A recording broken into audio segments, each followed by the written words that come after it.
کہ بعض دفعہ ایسی علامات ہوتی ہیں ڈائبٹیز کے پیشنٹ میں جو ان کو خود بھی معلوم نہیں ہوتا، اور یہ کہ ان کو یہ بھی نہیں پتہ ہوتا کہ ان کی بلڈ شوگر جو ہے وہ آؤٹ آف کنٹرول ہو چکی ہے۔ میرے ایکسپیرینس میں بعض دفعہ ایسے بھی پیشنٹس آئے ہیں شوگر کی، ڈائبٹیز ملائٹس کی بیماریوں کے، بعض دفعہ ہائپر ٹینشن کی، کہ لوگوں کو سال ہر سال پتہ ہی نہیں ہوتا، 15-20 سال،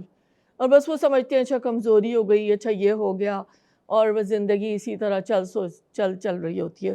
تو آپ یہ مجھے بتائیے کہ ایسی کون سی نشانیاں ہوں جس سے مریض خود اندازہ لگا سکے اور تھوڑا سا اس کے ریڈار آن ہو جائے؟ سب سے پہلے میڈم آپ نے بالکل ایگزیکٹلی صحیح فرمایا کہ شوگر کے مریض کو 70 سے کیا 90% تو ہوتے ہیں جن کو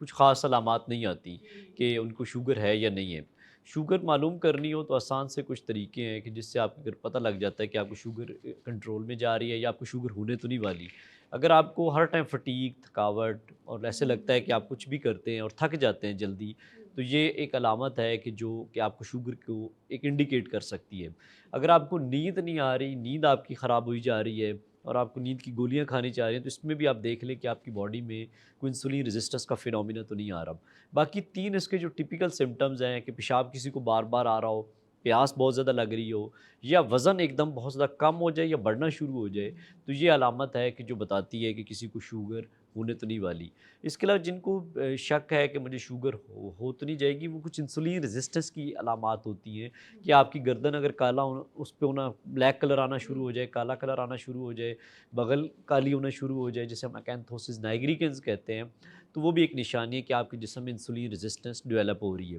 اس کے علاوہ ایک آسان سا طریقہ ہے جو گھر پہ کوئی بھی انسان دیکھ سکتا ہے، وہ اپنی ہائٹ کو میئر کر لے اور اپنی ویسٹ کو امبلائکس کے ایریا ناف کے گرد میئر کر لے۔ اگر اس کی یہ ہائٹ 70 انچ ہے تو اس کی ہاف، اس کی یا آدھی ہونی چاہیے اس کی پیٹ کے گرد، جو ناف کے گرد اس کی پیمائش ہے۔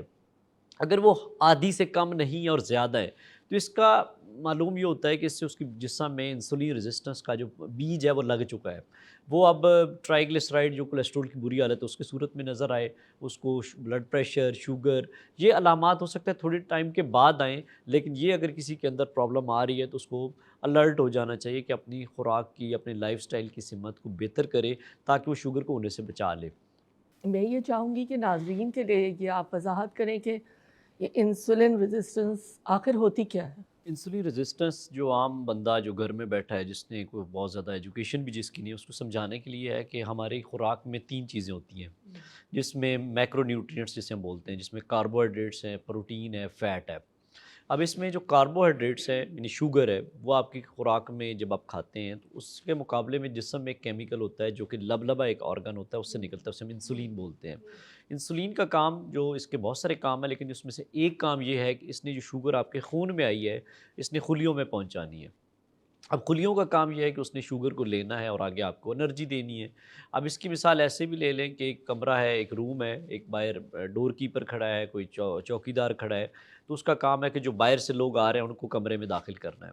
اب کمرے کی ایک لمٹ ہے، ایک عام ایک خاص مقدار میں لوگ اس کمرے میں گھس سکتے ہیں۔ مثال کے طور پر اس کمرے میں 10 لوگ آ سکتے ہیں، تو 10 سے 12 ہو سکتے ہیں لیکن وہ 15 یا 20 نہیں ہو سکتے۔ تو اسی طرح خلیوں کی بھی ایک مقدار ہے کہ اس سے زیادہ شوگر ان خلیوں میں نہیں جا سکتی۔ اب آپ جب شوگر کھاتے رہیں گے، انسولین ان کو خلیوں میں پہنچائے گی، جب آپ کے خلیے بھر جائیں گے اس کے بعد وہ اندر سے اپنے جو دروازے ہیں وہ بند کر لیں گے۔ اب وہ اندر سے جب دروازے لاک لگا لیتے ہیں تو اس کے مقابلے میں انسولین اور زیادہ نکلتی ہے کہ کسی طریقے سے جو شوگر خون میں آئی ہے وہ خلیوں میں جا سکے۔ اب دروازے بند ہیں، وہ جو چابی لگنی تھی جس سے دروازہ کھلنا ہے وہ لاک ہو چکا ہے، انسولین کام نہیں کر رہی۔ وہ انسولین کام اس لیے نہیں کر رہی، ہم نے جسم میں شوگر زیادہ ڈال دی ہے۔ اب انسولین نکل رہی ہے، وہ جو اضافی شوگر جو بن رہی ہے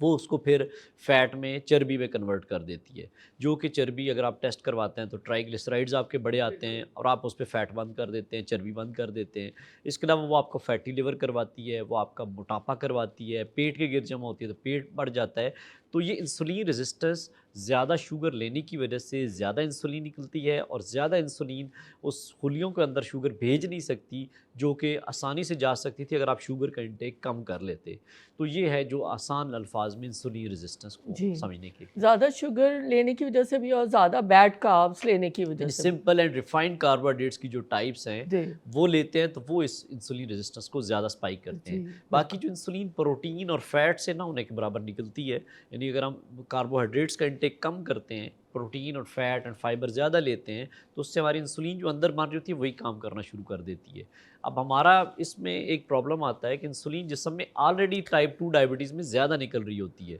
اس میں جب باہر سے انسولین لگائی جاتی ہے یا ایسی دوائیاں دی جاتی ہیں جو انسولین زیادہ نکالتی ہیں، اس سے آپ کے نمبرز شاید شوگر کے ٹھیک ہو گئے۔ مثال طور پہ آپ کا ایک ڈور کیپر تھا، ایک چوکی دار تھا، اس سے آپ کے خلیوں میں شوگر نہیں جا رہی تھی، آپ 2 سے 3 باہر چوکی دار کھڑا کر دیں گے، وہ دھکم پیل کر کے خلیوں میں یا دروازے میں کمرے میں وہ شوگر کے ایلیمنٹ خلیوں میں چلے جائیں گے، یا کمرے میں اندر 2-4 لوگ اور ایڈ ہو جائیں گے، لیکن اس سے آپ کے شوگر کے نمبرز پہ بہتری آئے گی، لیکن آپ کی بیماری بڑھ جائے گی، انسولین ریزسٹنس بڑھے گی جب آپ انسولین باہر سے لگا کے ٹائپ 2 ڈائبٹیز کو ٹھیک کرنے کی کوشش کریں گے۔ اور بہت سارے پیشنٹ ہم دیکھتے ہیں کہ جن کے HbA1c آلموسٹ نارمل رینج کی طرف آ رہا ہوتا ہے، لیکن ان کو ہارٹ اٹیک، فالج کا رسک یا نیوروپیتھی کی جو پیچیدگیاں وہ آ رہی ہوتی ہیں، کیونکہ ان کی بیماری کی جو روٹ کاز ہے انسولین ریزسٹنس وہ ٹھیک نہیں ہوتی، وہ صرف اپنے نمبرز ٹھیک کر رہے ہوتے ہیں، جس سے پھر پیچیدگیاں نہیں رک رہی۔ تو شوگر اچانک بڑھنے کی عام وجوہات کیا ہیں؟ شوگر عام بڑھنے کی وجوہات یہ کہ لوگوں کو یہ پتہ ہی نہیں چلتا کہ جو چیز وہ کھا رہے ہیں وہ شوگر ہے یا نہیں ہے۔ اکثر لوگ چائے پھیکی پی رہے ہوتے ہیں اور سمجھتے ہیں کہ ہم تو شوگر نہیں لے رہے، اور لیکن ساتھ وہ 2 بسکٹس یا پاپے رس وہ لے رہے ہوتے ہیں، اور ان کے ذہن میں ہوتا ہے یہ تو شوگر نہیں ہے۔ جی پہلے تو یہ دیکھنے کی ضرورت ہوتی ہے شوگر ہے کن کن چیزوں میں۔ اگر یہ لوگ سمجھ جائیں تو ان کی شوگر بڑھنا ہی رک جائے۔ جیسے جی روٹی چاول کی مثال دوں تو اس میں بھی شوگر کی زیادہ پائی جاتی ہے، لیکن لوگوں کو اندازہ نہیں ہوتا کہ یہ شوگر بڑھا سکتے ہیں۔ تو عام فہم لوگوں میں یہی خیال ہے کہ صرف چینی یا شکر یا گڑ یہ شوگر ہے، باقی چیزوں میں شوگر اس طریقے سے نہیں ہے، تو جس سے ان کی شوگر کے نمبرز بھی بڑھ رہے ہوتے ہیں اور ان کی دوائیاں بھی بڑھ رہی ہوتی ہیں۔ تو کیا شوگر کے مریض کو روٹی چاول بالکل چھوڑ دینا چاہیے یا مناسب مقدار میں وہ روٹی کسی وقت کھا سکتا؟ اس میں بھی بہت سے لوگوں میں غلط فہمیاں پائی جاتی ہیں کہ شوگر کا مریض روٹی چاول اگر جس کی سپوز ابھی ارلی سٹیج پہ ہے، پری ڈائبٹیز ہے، اس کو لمٹ کر لینی چاہیے۔ جس کو فل بلون شوگر ہو چکی ہے اور HbA1c بہت زیادہ بڑا ہوا ہے، 10 ہے، 11 ہے، 12 ہے، 14 ہے، بہت زیادہ لیول ہے، تو وہ اس کو 50% تو ریڈیوس کرے، یا ایٹ لیسٹ 6 مہینے 3 سے 6 مہینے کے لیے کٹ کر لے، بند کر دے، اور اپنے نمبرز کو ٹھیک کر لے، تو پھر اس کا مقدار یا پورشن کنٹرول کر لے، اوکے تاکہ وہ اور روٹی کے طریقہ سیکھ لے کہ روٹی کھانی کیسے ہے، کیونکہ روٹی دراصل شوگر ہے۔ اب آپ جب ایک روٹی 50 گرام کی روٹی لیتے ہیں تو اس کے اندر کوئی 20 چمچ آپ کی شوگر کے برابر ہے، تو جو آپ کی شوگر بڑھا رہی ہے، لیکن آپ سمجھتے ہیں کہ صرف چینی ہماری ہے جو وہ شوگر بڑھاتی ہے، تو روٹی بھی شوگر ہے، اس کو شوگر کے نظریے سے دیکھیں گے۔ اب ہمارے یہاں لوگ تو گن کے روٹی کھاتے ہیں، 2 صبح، 2 دوپہر، 2 شام، اور ساتھ جو میٹھا آتا ہے اس کو کنسیڈر نہیں کرتے، جس سے ان کی شوگر کے نمبرز نہیں ٹھیک ہو رہے ہوتے۔ اگر وہ اپنی روٹیوں کی تعداد کم کر لیں، 50% ریڈیوس کر لیں، تو اس سے بھی شوگر کے نمبرز بہتر ہو سکتے ہیں۔ لیکن کسی کا ویٹ زیادہ ہے، کسی کے شوگر کے نمبر زیادہ ہیں، تو 3 سے 6 مہینے روٹی چھوڑیں اور اس کے بعد لمیٹڈ پورشن میں لیں۔ اگر ان کے فائنینشیل سچویشن ایسی نہیں ہے کہ وہ باقی چیزیں افورڈ کر سکیں، جو کہ پروٹین ڈائٹ زیادہ ہے یا باقی ایسی چیزیں جو الٹرنیٹ ہیں، وہ ہم آگے جا کے بات کریں گے، وہ چیزیں نہیں افورڈ کر سکتے، روٹی کا تناسب جو پورشن ہے وہ کم کر لیں۔ ڈاکٹر صاحب ایک بہت عام صورتحال ہے گھر میں اگر کھانے کو کوئی خاص چیز نہ مل رہی ہو تو بچے تو کیا بڑے بھی جو ہے وہ نوڈلز بناتے ہیں اور کہتے ہیں کہ اس کو تو کوئی کھانے میں کوئی خاص خطرہ نہیں ہے۔ تو یہ ذرا بتائیے گا یہ سمجھائیے گا آپ ہمارے سننے والوں کو کہ یہ ذرا آپ تھوڑا سا اس کی وضاحت کیجیے، کیا شوگر کے مریض بھی نوڈلز کھا سکتے ہیں؟ سب سے پہلے تو یہ ہے کہ نوڈلز کا مطلب شوگر ہے، بالکل چاہے ٹھیک۔ وہ انسٹنٹ نوڈلز ہیں یا باقی ہیں، لیکن انسٹنٹ نوڈلز تو پیور شوگر ہے۔ سب سے پہلے تو یہ سمجھنا ہے کہ یہ شوگر ہے، شوگر آپ کے جسم میں جائے گی تو وہ آپ کے نمبرز خراب کرے گی، باقی مسئلے مسائل پیدا کرے گی۔ اس کے علاوہ اس میں بہت سارے جو سالٹ ایڈ کیا جاتا ہے، سوڈیم کا تناسب زیادہ ہوتا ہے جو آپ کے بلڈ پریشر کو بڑھاتا ہے۔ اس کے علاوہ اس میں مختلف پریزرویٹیوز ایڈ کیے جاتے ہیں، یعنی کہ محفوظ کرنے کے لیے ایسے کیمیکلز داخل کیے جاتے ہیں کہ تاکہ جلدی خراب نہ ہو۔ تو تو اس کی وجہ سے آپ کے گردوں پہ بھی اثر آتا ہے، اس کی وجہ سے آپ کے جگر پہ بھی پریشر آتا ہے، دباؤ آتا ہے، اور تھائرائڈ کے مسائل پہ اس کی وجہ سے بھی رپورٹڈ ہوئے ہیں۔ تو انسٹنٹ نوڈلز جو بہت زیادہ لوگ استعمال کرتے ہیں، تو ان کو ایک تو بچوں کو اسپیشلی بہت زیادہ کھلائے جاتے ہیں، کچھ نہیں کھا رہا بچے کو تو نوڈلز بنا کے دے دیں، تو وہ بیسیکلی آپ بچے کے جسم میں صرف شوگر اور کیمیکلز ڈال رہے ہیں، یہ خوراک نہیں ہے، نہ اس کے اندر کوئی نیوٹریشن اس طریقے سے ہے کہ کوئی ایسے اس کے اندر خوراک پائی جائے جو آپ کے بچے کی جسم کو طاقت دے۔ خوراک تو وہ ہے جو آپ کے جسم کو انرجی دے۔ تو نوڈلز خوراک نہیں ہے، یہ صرف پیٹ بھرنے کے لیے ہے، اور جسم میں سمجھیں کہ آپ صرف بیماری داخل کر رہے ہیں، اور وہ بیماری پھر کئی بچوں میں پھر نظر بھی اب آج کل کے آ رہی ہے کہ شوگر ان کو جلدی ہو رہی ہے، موٹاپا آ رہا ہے، بلڈ پریشر، کولیسٹرول کے مسئلے آ رہے ہیں، وہ ایکچولی ہماری خوراک کی وجہ سے آ رہی ہے۔ تو نوڈلز جو شوگر کے مریض ہیں ان کے لیے تو بالکل منع ہے، ایون ہمارے بچوں کو بھی اس خوراک پہ بین لگنا چاہیے کہ یہ خوراک نہیں ہے، اس میں کوئی طاقت، کوئی انرجی نہیں ہے، یہ صرف اور صرف کیمیکلز ہیں جو آپ کو مختلف پیچیدگیوں کی صورت میں نظر آتے ہیں۔ جی، اور اس کے علاوہ یہ تو اٹس لائک پلاسٹک، جیسے کہ جو بھی پروسیسڈ فوڈز ہیں، جتنے بھی یہ نگیٹس وغیرہ یہ لوگ بنا رہے ہیں تو وہ سارا پروسیسڈ ہے، ایسا ہی ہے، جو تو فیکٹری سے برانڈس جو چیز آ رہی ہے وہ جو کبھی بھی فوڈ نہیں ہے، وہ وہ فوڈ صرف اور صرف اس میں جی بیماری ہے۔ جی ڈاکٹر صاحب، اور میں یہ آپ سے شیئر کرنا چاہوں گی اور ہمارے سننے والوں کے لیے بھی، کہ نوڈلس تو ایک نام میں نے لیا نا، تو اس کے اندر پھر لزانیہ آ گیا، آل سارٹس آف پیسٹرز آ گئے، چاؤمن آ گیا، تو یہ ساری چیزیں آ گئی، یہ تو سب اسی کی یہ برانچز ہیں۔ سب اسی کی فیملی کے، یہ ایک ہی خاندان کے ایک افراد ایک ہیں، خاندان کے ایک ہی لوگ ہیں، بس خاندان نام کے۔ مختلف رکھے ہوئے جی، ہیں۔ اور ہمارے یوتھ اور بچے جو ہیں، مائیں کہتی ہیں آج میں نے نا پیسٹا بنایا ہے، تو وہ تو اچھا لگتا ہے، ہمیں بھی اچھا لگتا ہے، اوپر سے اتنی ساری کریم ڈلی ہوئی ہوتی ہے اس کے اندر۔ تو چلیں، یہ تو ایک لائٹر نوٹ پہ بات ہو گئی۔ ڈاکٹر صاحب یہ فرمائیے گا، بڑا بیسک سا سوال ہے، ہم ڈاکٹرز کے لیے تو خیر ظاہر ہے بیسک ہی ہے، لیکن گھر پر اگر شوگر چیک کرنی ہے، فاسٹنگ بلڈ شوگر کتنے گھنٹے کی ہو، کیا لیولز ہوں، اور اس کے بعد ناشتے کے بعد جو کرتے ہیں 1.5 سے 2 گھنٹے کے بعد، اس کا کیا لیول ہونا چاہیے اور کیسا چارٹ بننا چاہیے؟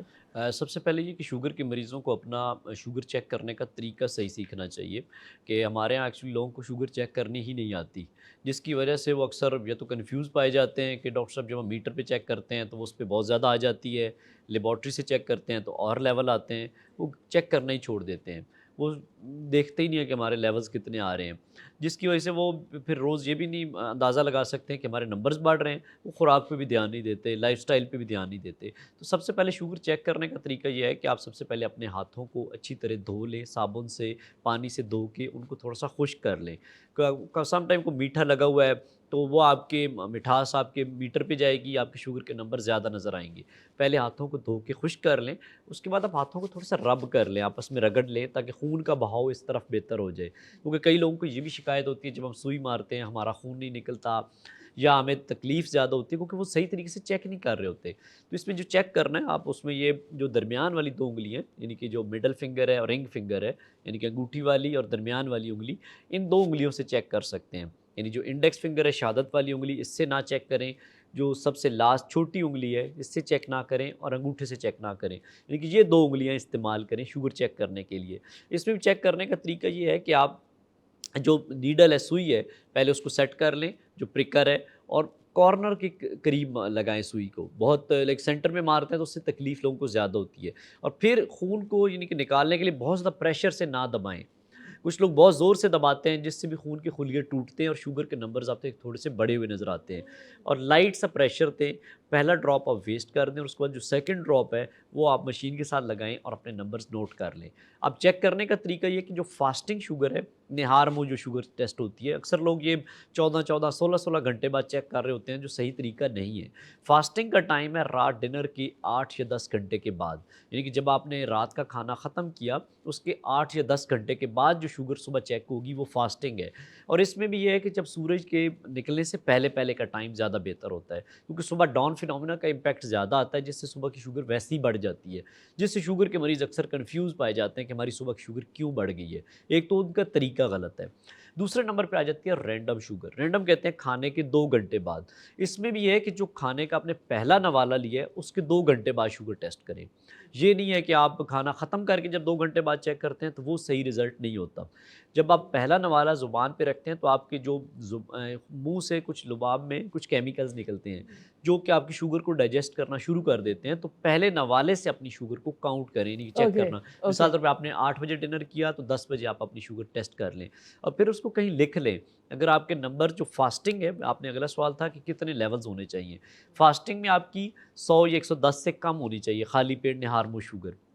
اور رینڈم جو ہے کھانے کے 2 گھنٹے بعد وہ آپ کی 140 سے کم ہونی چاہیے. یہ ایک عام بندے کی بھی یہی ویلیو ہونی چاہیے یا عام شوگر کے مریض کی بھی یہ ہونی چاہیے. اس میں تھوڑی سی ہم لوگوں نے ریلیکسیشن ان لوگوں کو دی ہوئی ہے جو تھوڑے سے ضعیف ہیں, بوڑھے ہیں, اسپیشلی جو 60-65 سال سے اوپر ہیں یا جن کو دل کی بیماری ہے یا گردے کی بیماری ہے, تو ان کا یہ ہے کہ ان کی فاسٹنگ 130 تک بھی ہو تو ریلائبل سمجھی جائے گی. اس کے علاوہ جو رینڈم ہے کھانے کے بعد والی وہ 180 بلو ہونی چاہیے, یعنی کہ 180 سے کم ہونی چاہیے. جو جن کو دل کی بیماری ہے, تھوڑے سے ضعیف ہیں, تو ان کے ٹارگٹ تھوڑے سے بڑھا دیے گئے ہیں. باقی اوور آل شوگر کے مریض کا جو ٹارگٹ شوگر کا ہے وہ اتنا ہی ہونا چاہیے جو میں نے پہلے ایکسپلین کیا.